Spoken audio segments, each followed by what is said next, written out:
Good afternoon, everybody.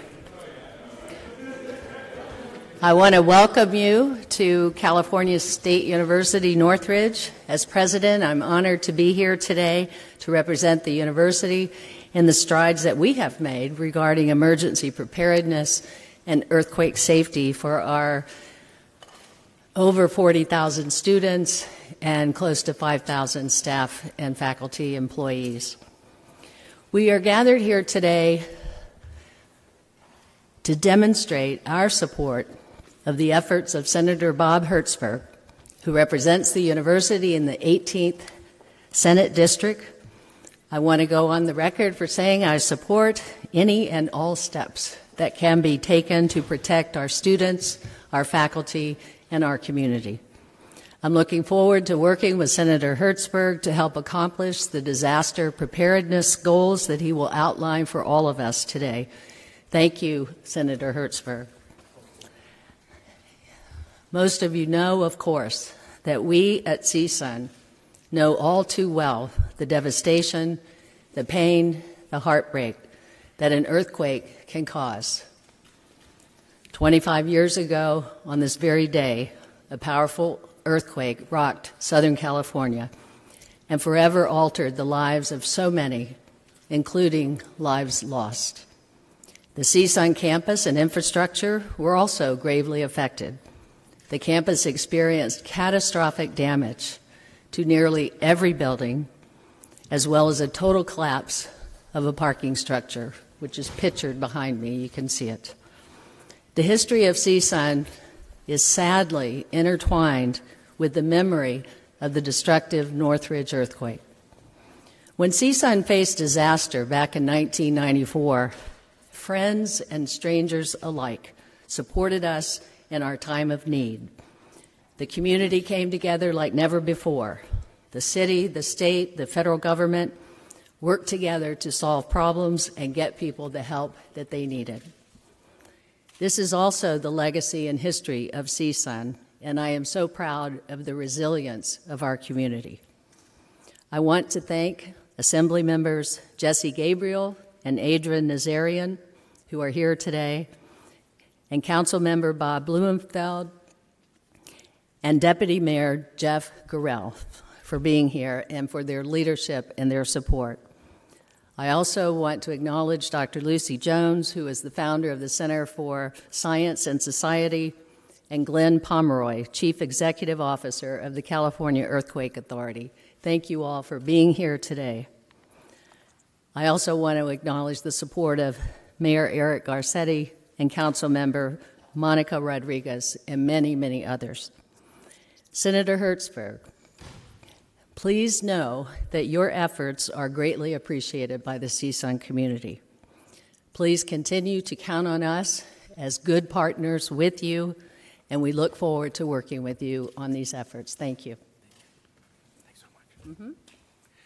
Thank you, Madam President. I know she doesn't look like it, but we all know who've worked with President Harrison that she is indeed a rock star. I love saying that. At this place, 25 years ago, the earth shook. And it shook at a level that impacted 60,000 homes, apartments, and mobile homes that were gone or unlivable for a week or longer. The Northridge earthquake left 60 dead, 9,000 injured. Tens of thousands of people throughout the San Fernando Valley had no water for days after the earthquake. And it cost over $20 billion from 25 years ago, household damages, and left 22,000 people homeless. If you think about that as we're dealing with the homeless issue today. The chances that California, listen to this, the chances that California will experience a 6.7 or larger earthquake in the next 30 years, as Lucy Jones will tell you, is 99%. The only thing we don't know is where it will be, when it will be, and how big it will be. We could all be standing here in the next 30 seconds, if we think about it for a moment, and suffer from one of those earthquakes. We just never know. So we here today as not-for-profits and the administration of California, the city and the state stand here as elected officials, and we have an obligation to figure it out, to fix it, to protect the public. The question is, are we ready? Are we ready to deal with the financial costs and the human costs of the next Northridge? The role of government as its core, as I mentioned, is to protect the people that we represent. But it is also much more than that. We need to get ahead of the game. We need to be smart and creative and to protect people not from what happens after the fact, but to get ahead of the game. And so, with respect to those problems, it's now estimated in the recent studies that 250,000 people in Southern California could be forced out of their homes after a major earthquake. 250,000 people.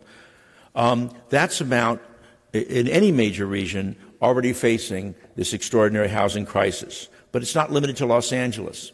1.2 million older households, older houses in California are hazardous areas and vulnerable to damages like you see in the pictures here today. You'll hear from the Deputy Mayor, Jeff Gorell. The mayor is downtown Los Angeles working on yet another crisis with respect to education, is focused on that, as he should be. Councilmember Blumenfield, who was the former chair of the Assembly Budget Committee and represents this area. The Councilmember Rodriguez was supposed to be here. Adrien Nazarian, who's my Assembly member, who has been working in this area for a long time. Last year, dedicating over $30 million in the space. This year, again, coming back with his bill, which he'll talk about, to allow tax deductibility for retrofits. And the legislature, is one of its earlier efforts after Northridge, created the California Earthquake Authority. CEA Brace and Bolt program launched in 2014 have been able to retrofit over 4,000 homes in Los Angeles County, 6,700 homes, correct, statewide. It's a small number when you compare that to the 1.2 million homes that were built before 1960, that if you did do the brace and bolt, you would dramatically reduce the kind of cost and damage and exposure to human life. And so for more than 1 million houses, they have a code-compliant retrofit could cost about $3,000.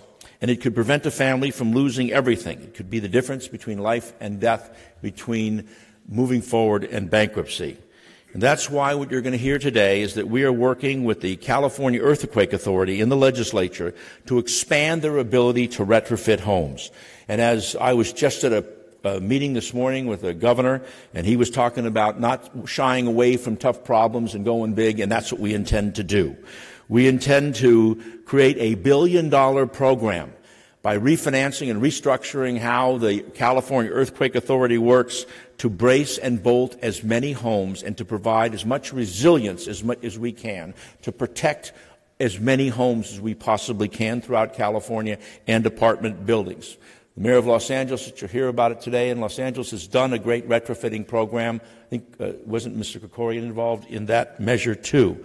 But the bottom line is that every dollar that we spend will save thousands and thousands of dollars tomorrow. We have to get ahead of the game. We have to be innovative. We have to be creative. And we know that we're going to be facing this challenge, and we need to just, as they say, and the son of the former mayor, or the governor of New York, we have to get after it. And so with that, I want to introduce here today the deputy mayor standing in place, brilliant and handsome former Assembly member, very decent guy, and he's doing a great job. The Deputy Mayor for Public Safety, Mr. Jeff Gorell.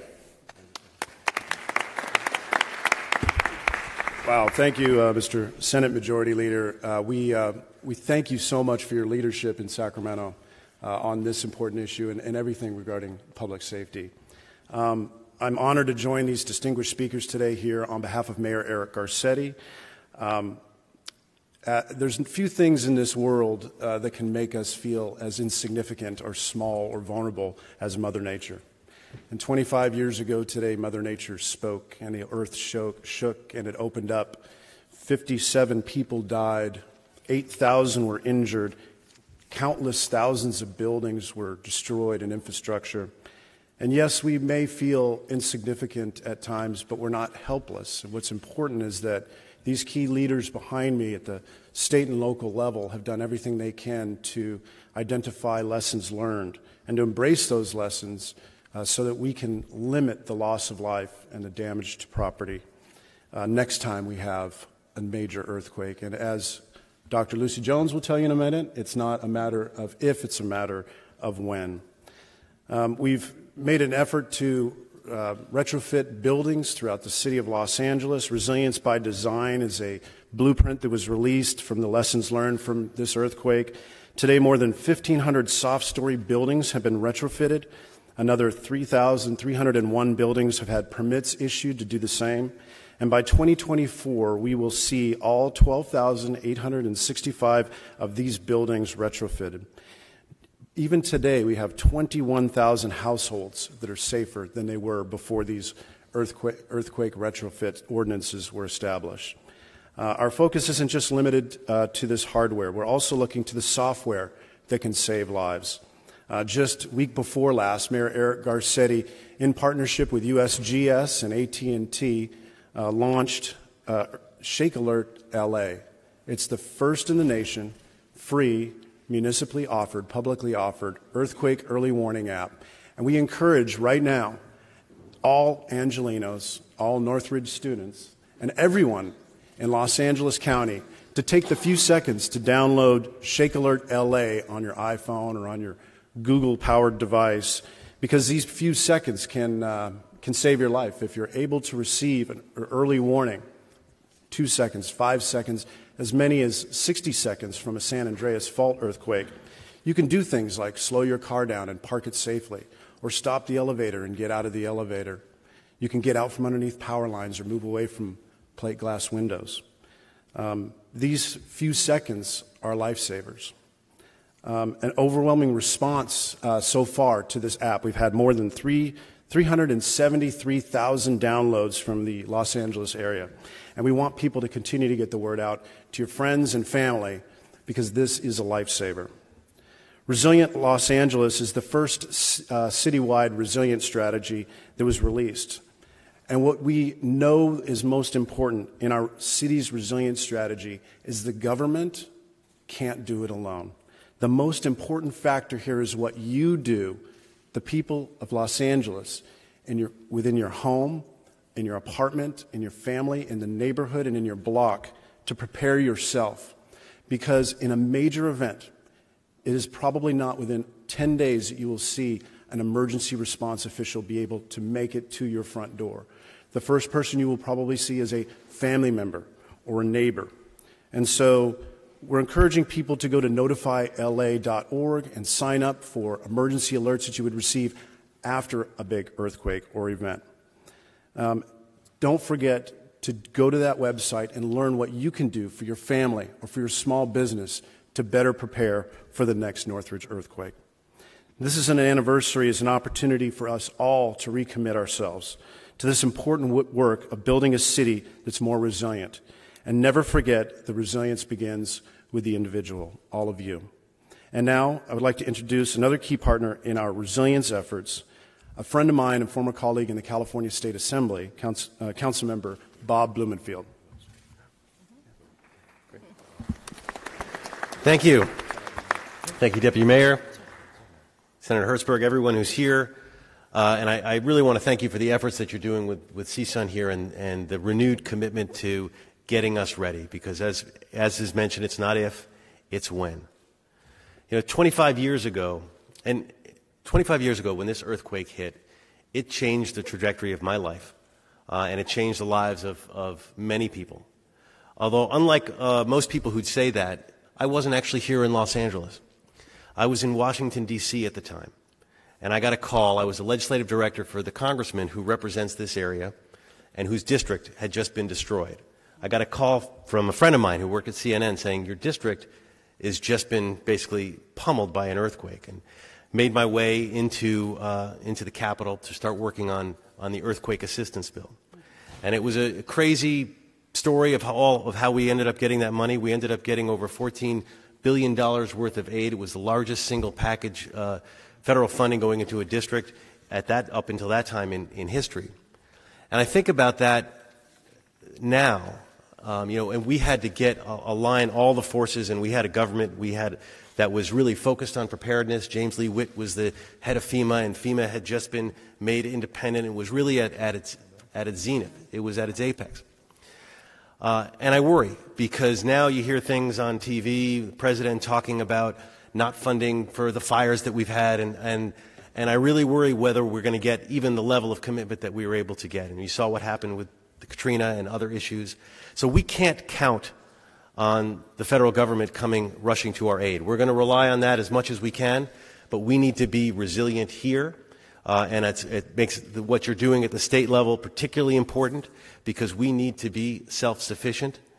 For me, preparedness, because of what happened and the Northridge earthquake, and I should say my life changed at that point. I thought I was just going to be a regular legislative director doing legislative things in D.C. For the next year and a half, all I did was focus on the recovery. And it's not so simple. It doesn't just happen for a day or two. It was dealing with the hospitals and changing the algorithms so that they could get the funding they needed, trying to put a package so that Panorama Kaiser wouldn't leave, because they wanted to leave, but we ended up giving about $125 million in aid, but we did it in a way that kept them here. Working on the SBA loans and trying to prevent this town from becoming a ghost town, which was what a lot of people predicted back then would happen.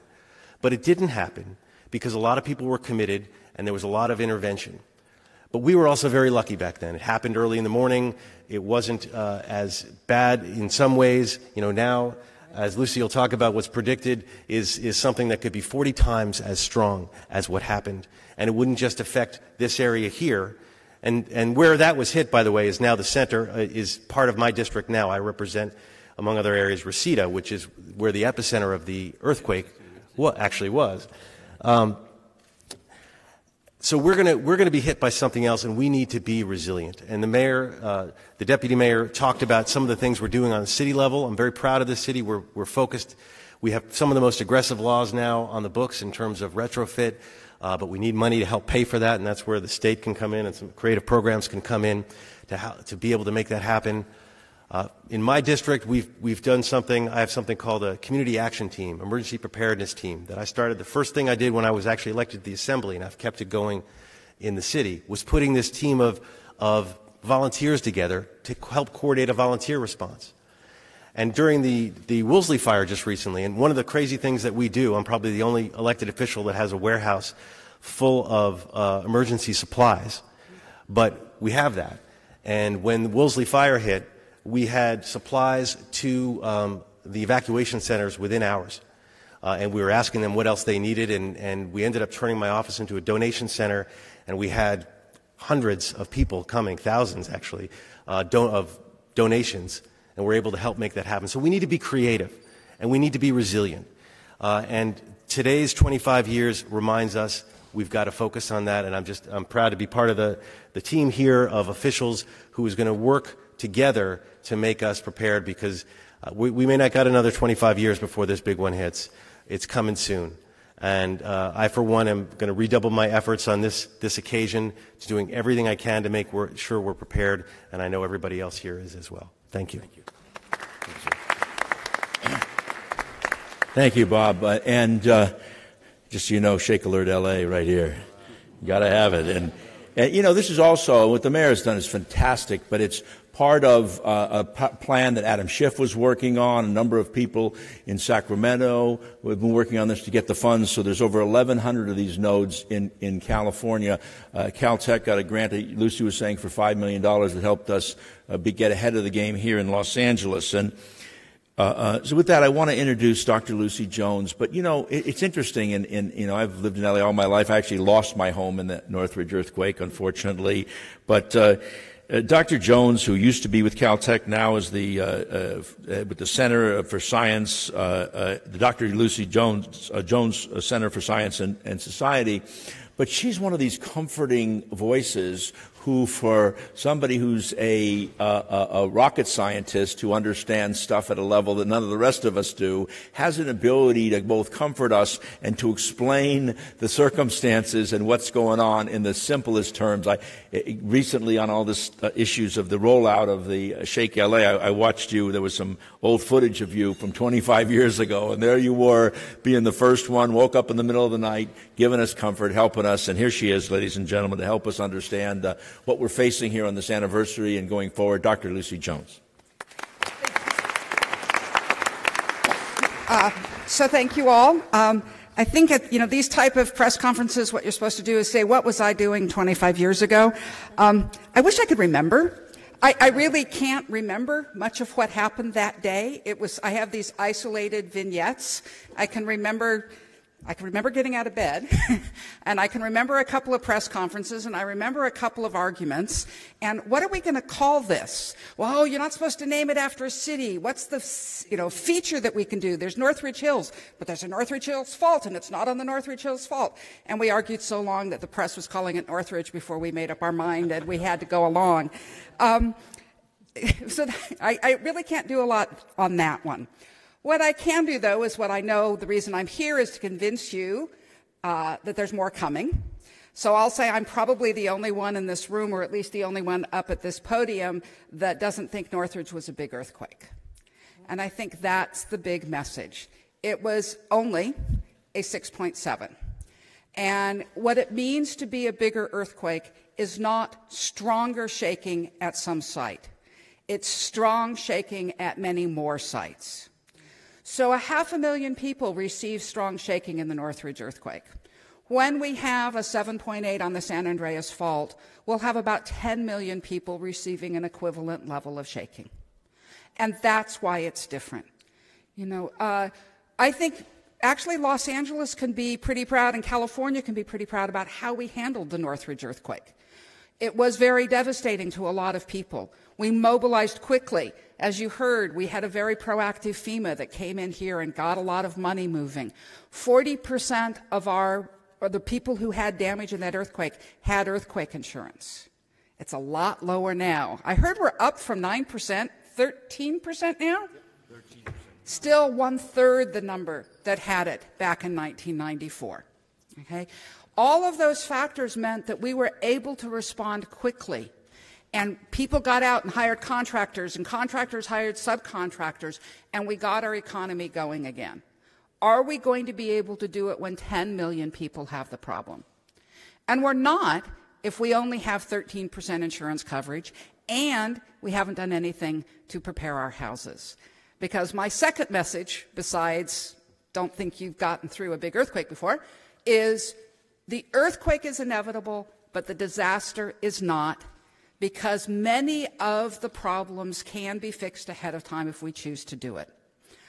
Every time I've bought a house in the LA area, and we've moved a couple of times, the first thing we do is bring in a foundation specialist to see what can be done to make it stronger, to use what is being promoted by CEA with the Brace and Bolt program. Because you don't have to lose your house. You've got a choice to make. And we need to encourage more people to do it. And with 25 years since the last big earthquake, a lot of us have forgotten or never knew how many Californians weren't here 25 years ago and don't understand that it's not inevitable. You just got to sit back and wait and see what happens.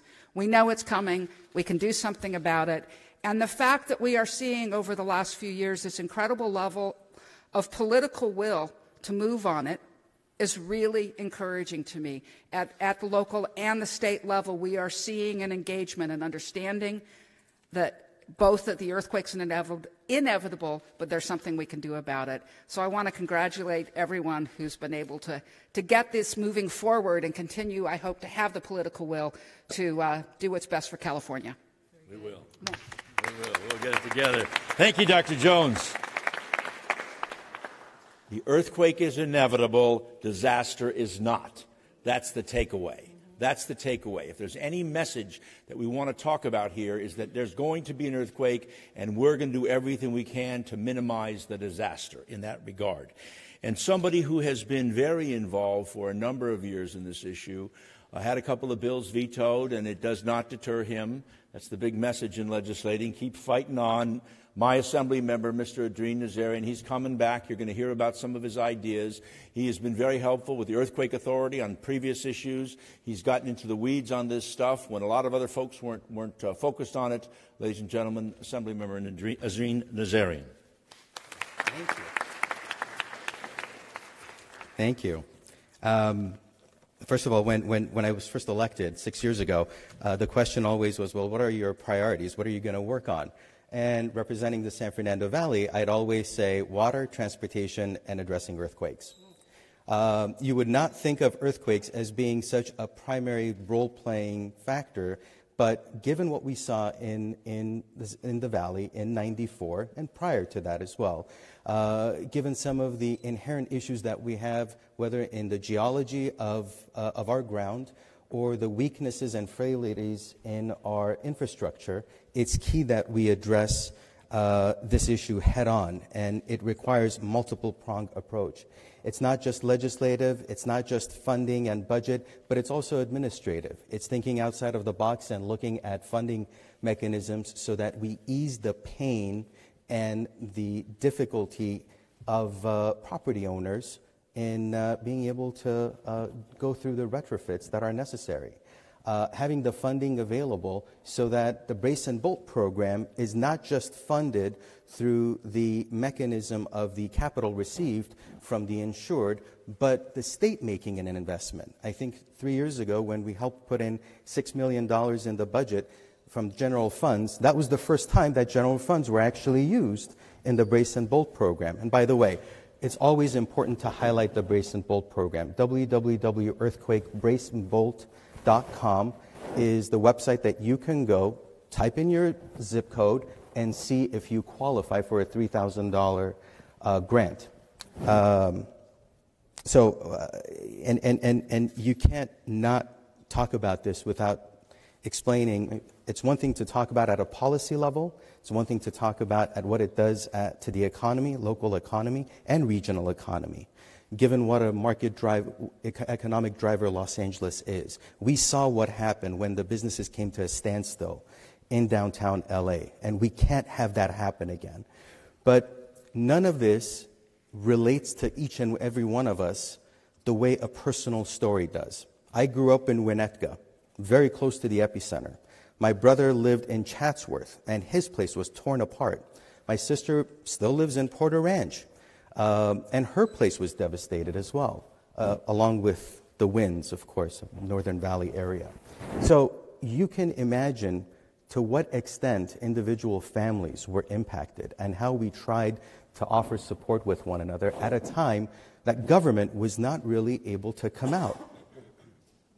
There were documents flying around, financial instrument documents. I was working at the bank at the time while I was in college. I had to get called in to go to B of A to start collecting papers off of the streets. Off of the streets because of how devastating the earthquake had been and struck some of these institutions and how sensitive financial instruments were floating about.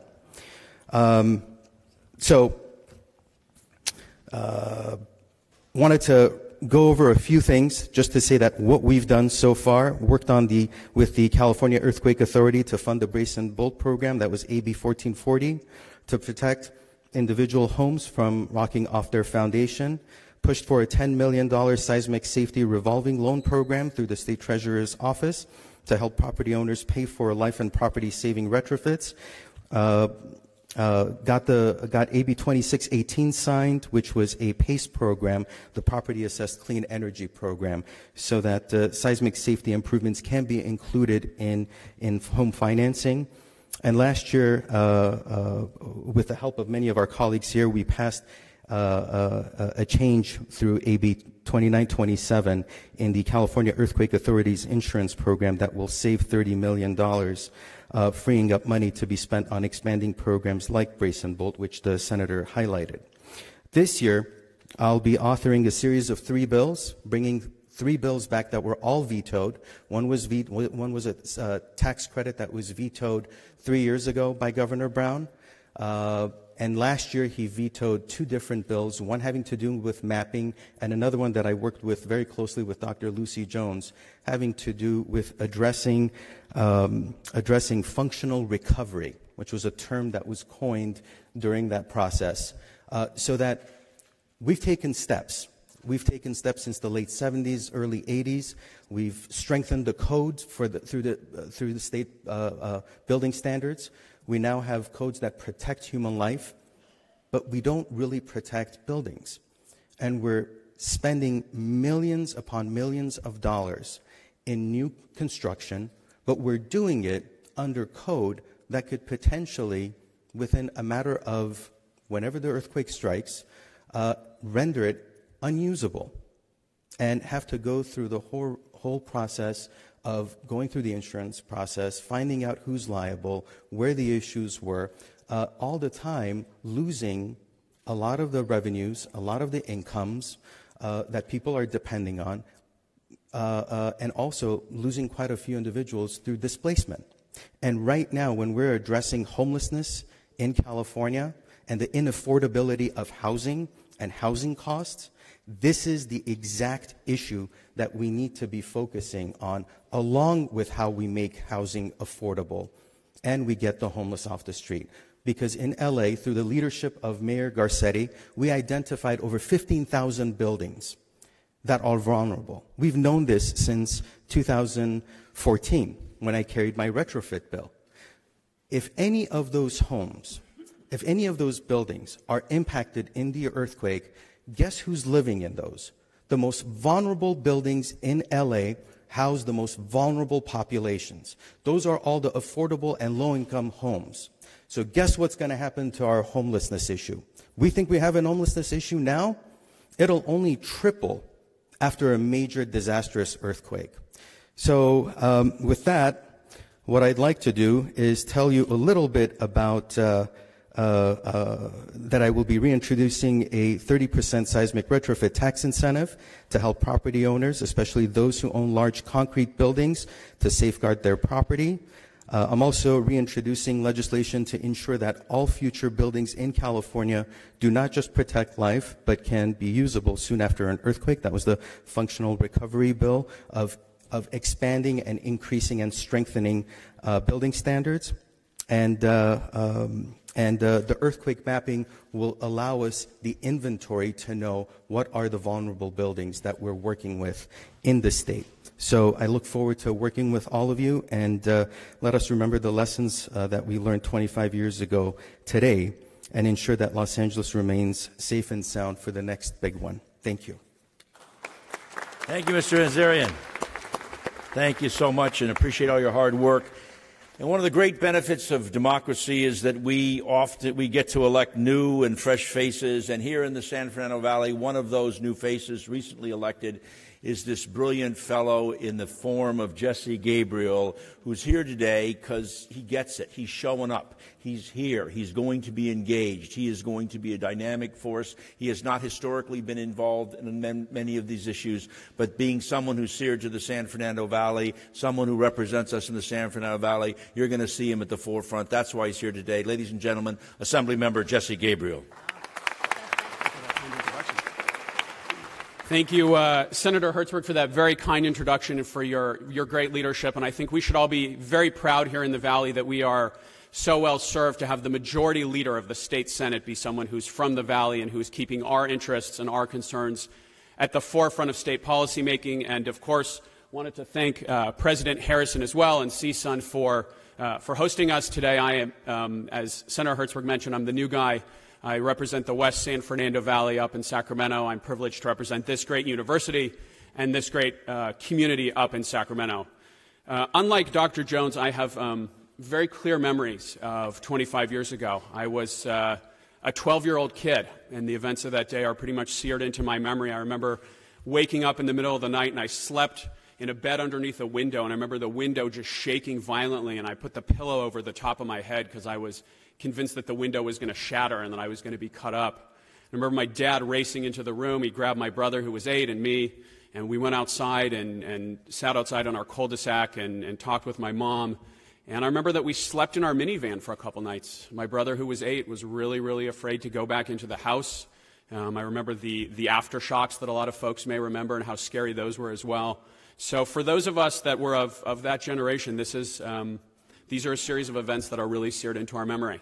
And so this is an issue that I now approach through the lens of a father. I have 2 young kids who are 1 and 3, and as a legislator, and I feel that my top responsibility as a dad is to protect my kids, and my top responsibility as a legislator is to help protect my community. And so I'm very pleased to be able to work with folks like Senator Hertzberg who are making a priority of this issue. I especially want to commend Assemblymember Nazarian. He has been absolutely true to his word. He has made this a top priority. I was very pleased to be able to support some of the legislation that he introduced. And folks should know that we in the legislature are taking this issue very seriously, and we're going to continue to press on it. Unfortunately, Governor Brown vetoed a number of very good bills that were able to pass the legislature, but we now have new leadership in Sacramento that we're excited to work with. I saw that our new governor, Governor Newsom, has put money into the budget to address earthquake issues. He is clearly thinking about these issues, and I think everybody understands this. As Dr. Jones said, this is inevitable. The earthquake is inevitable, but the disaster is not, and it's the preparation and the resilience that are the name of the game. And so in Sacramento and here in the city, and I also want to commend our mayor, Eric Garcetti, for the app. I've downloaded it as well and texted all my friends and family to make sure that they downloaded it.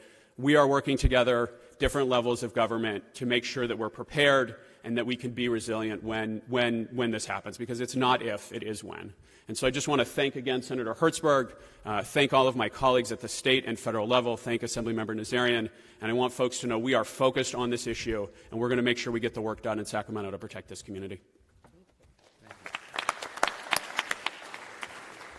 Thank you so much. And Glenn Pomeroy, with whom both Mr. Nazarian and I have been working with, he is the CEO, the Chief Executive Officer of the California Earthquake Authority, and coming up with creative ways to try to expand the Brace and Bolt and other resiliency programs, and looking beyond just the 13% of Californians that he insures, but be able to expand the program dramatically to be able to be preventative and to avoid the disastrous effects that we might have with an earthquake. Ladies and gentlemen, Glenn Pomeroy.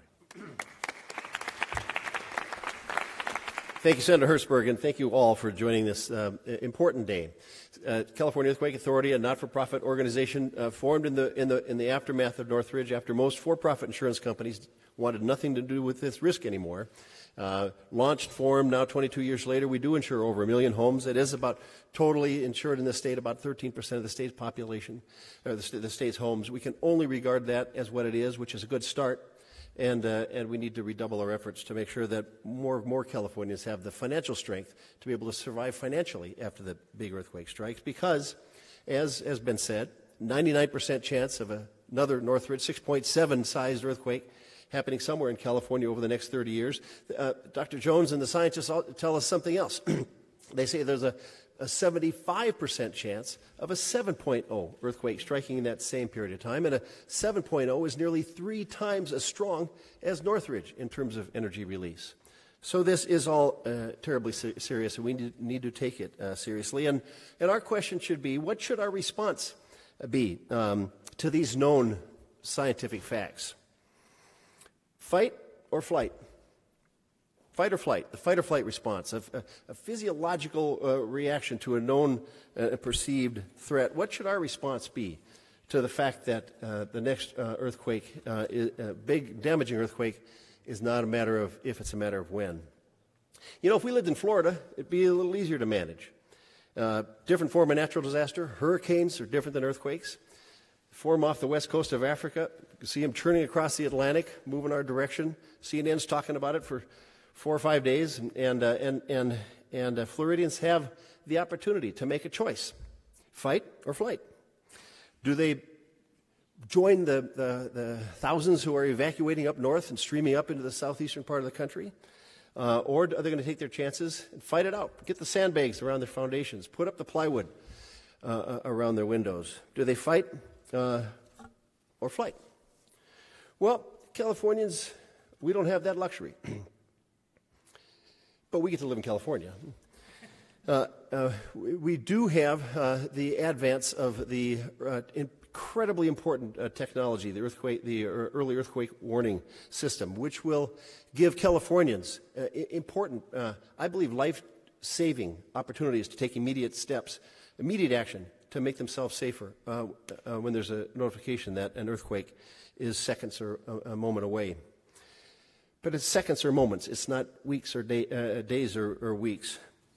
And so the question for us is, knowing that the threat is real, but knowing we're not going to get a week's notice, do we now fight or flight? Well, I am so proud to be joined by this collection of leaders today, and I can tell you there's no interest in fleeing up here. It's all about the fight, and it's about a commitment to redoubling our efforts to a fight that's ongoing. And with respect to making homes safer, the California Earthquake Authority wishes to join the fight in new and in stronger ways so we can take our efforts to the next level. In 2014, the CEA rolled out the Earthquake Brace and Bolt program. It's a great program. We now are able to provide some grants to some Californians, about 2,000 a year, who qualify and are selected in a lottery, and we can help them make their older home properly retrofitted. We've got a revenue stream of some dollars that come in. Assemblyman Nazarian provided key leadership at the state level to help bring state dollars into that as well. But those funds are limited. We've retrofitted about 7,500 homes now statewide, 4,000 in LA County. That's all great. And those 4,000 homes, the people who live in them will go to sleep tonight knowing that they're safer. Their house is less likely to slide off its foundation. It's less likely to need to be abandoned for several years until it can get rebuilt. It's less likely to catch fire after an earthquake. And they're the fortunate ones. But the need is so immense. And once again, our 7,500 homes that we've done so far must only be regarded as a good start, and we have to go forward from here. We estimate there are over 1 million homes in California that could benefit from the kind of retrofit that we're currently performing. And we know that that's just a subset of homes and apartments and condominiums and other residential structures that were built prior to when building codes became strengthened and therefore are in a more vulnerable condition. So the need is enormous, and we need to increase the amount of funding that we have to tackle this problem. And so we're working on an idea. The idea would be that we take the California Earthquake Authority, which was formed in crisis 22 years ago, capitalize on now that we have this structure with financial strength and some ability to restructure some of that financing capability so that more funds can be devoted to retrofitting homes proactively before the ground starts to shake. Take that $5 million a year that we have currently now and expand it to $100 million a year, and think about the difference we would be able to make in this community and in this county and in this state as we make these homes safer for the people who live there. So on this day, this 25th commemoration, the remembrance that's important for the lives that were lost and the suffering that followed, it's important that we commit ourselves to not just remember Northridge on this day, but every day. The recovery of Northridge took years. Our resolve to be in a better position next time around must take years, but we need to start. We need to start now. And with this fight, we are getting ready to join with this announcement today. We will change the face of preparedness in California and make this state a safer place to live for countless thousands of Californians. Thank you, Senator Hertzberg, very much. Thank you, Ben. Thank you very much, and thanks for everybody's patience. If you have any individual questions of anybody up here, we can all stand in line behind Lucy Jones and be happy to answer any questions they have. Thanks for taking the time, and thanks for everybody for participating. Onward and upward. We're going to be bold. It's going to be big. Stay tuned. Thank you.